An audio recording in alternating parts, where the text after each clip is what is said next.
From 5 News, this is Breaking News. Good afternoon, everyone. I'm Darren Bobb in the 5 News studio. We are bringing you the latest on the manhunt for the person suspected of killing 2 people at Devil's Den State Park. It happened yesterday. Police across the area and the state asking questions and sharing concern about this brazen attack in broad daylight at this very popular state park. Our team is here to walk you through what we have confirmed and what we are still working to learn right now. So let's get to the latest information that we have as this manhunt continues. Arkansas State Police tell us the Criminal Investigation Division has cleared the scene at Devil's Den State Park. It's located, of course, off Highway 74. It's about 25 miles south of Fayetteville. State park rangers and other law enforcement, though, are still at the park making sure that park is secure.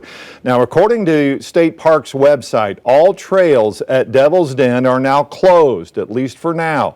Meanwhile, the FBI's Little Rock office says it is in communication with Arkansas State Police, and they are ready to assist if they are needed and get called in. Now, ASP will tell us the victims are a 43-year-old man and a 41-year-old woman. Their bodies being taken to the state crime lab to determine a cause of death. That may take several days. 5 News did, though, obtain police scanner audio that helped shed some light on yesterday's response to Devil's Den.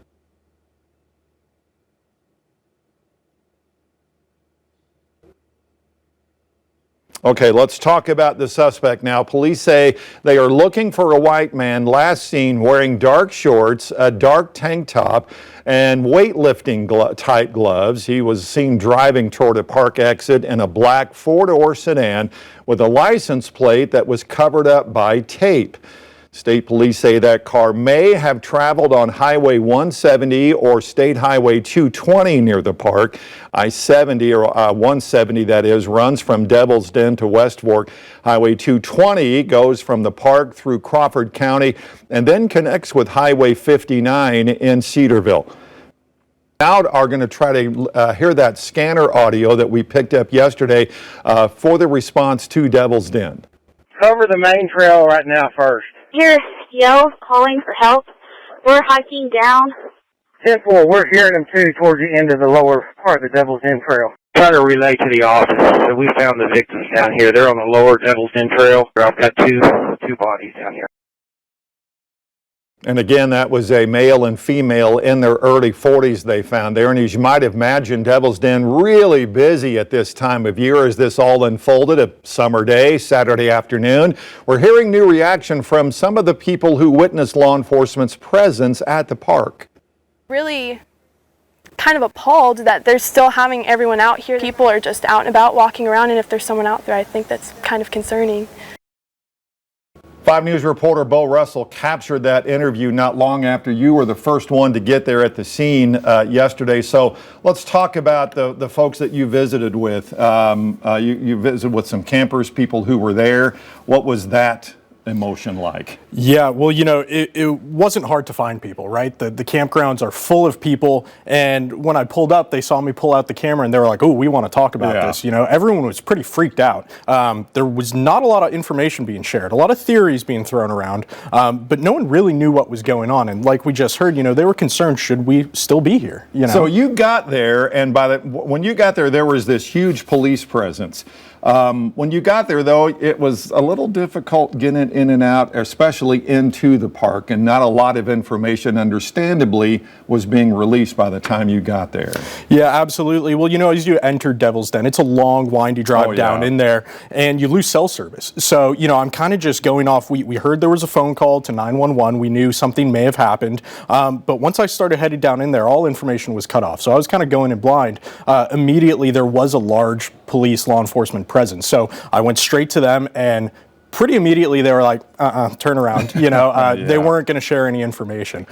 So it was hard to kind of get a sense of what was going on down there. Could you tell with first responders, fire, EMS, they were getting in, but not a lot of information coming out. Yeah, absolutely. You know, I did see EMS there. All different sorts of first responders were there. But like you said, yeah, no information coming out. And I thought it was interesting. You know, we saw that trail. Now all trails are closed at Devil's Den. At the time, they had trails, and they were spread out everywhere, which did kind of give a sense that they may be looking for someone. You know, they're looking for something because they were at the head of, you know, a trail on one side of the park and then at the other end of the park. So it was clear they were searching for something. There's miles of trails out there, and one of the reasons why, at least what the information we got from state police, is, like you mentioned, not a lot of cell service out there, not a lot of not an easy way to communicate or get information relayed.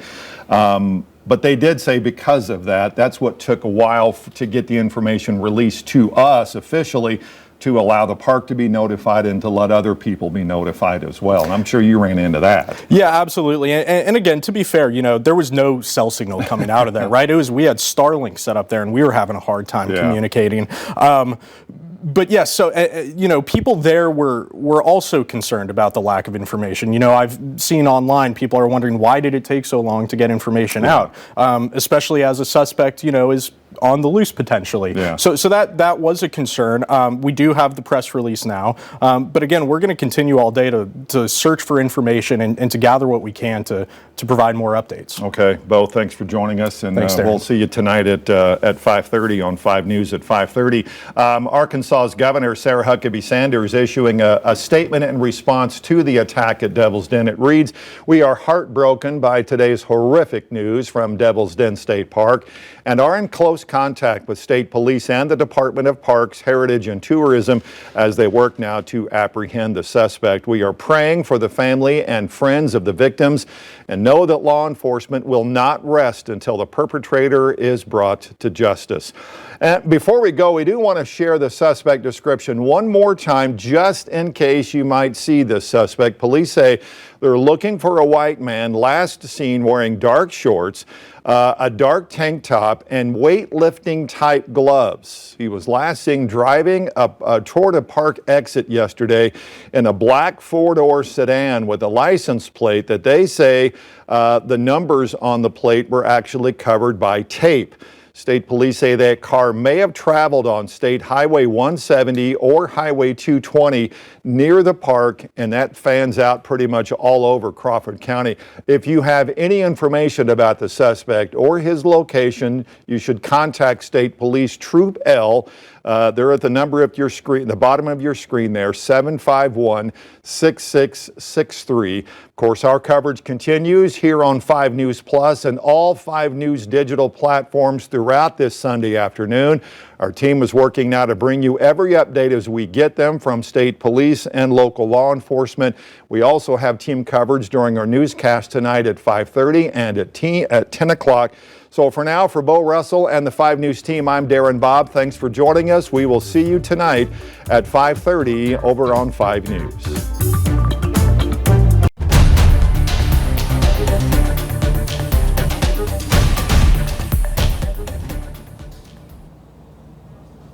Well, here's what we know about the tragic attack that happened at Devil's Den State Park over the weekend. Police have now identified the 2 people who were killed along a trail there at the park just before 3 o'clock on Saturday afternoon. They have identified the victims as Clinton and Kristen Brink. They say that they're a married couple who had just recently moved to Prairie Grove. They say they were hiking with their 2 daughters who were 7 and 9 years old when they were attacked on a trail.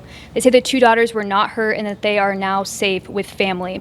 Now, police say the suspect is still on the run. Here's the most recent description we have of him. He's described as a white man with a medium build. Investigators now believe he was wearing a long sleeve shirt with the sleeves rolled up. They originally had said a tank top, but since have changed that description. Dark pants, a dark ball cap, sunglasses, and fingerless gloves. They say he was carrying a backpack and was last seen driving toward a park exit in a black 4-door sedan. They say possibly a Mazda with the license plate covered by duct tape or electrical tape. Now, state police say the car may have been spotted on Highway 170 or 220 near the park. The entire investigation is still active, and the FBI is in contact with Arkansas State Police to step in and help if needed.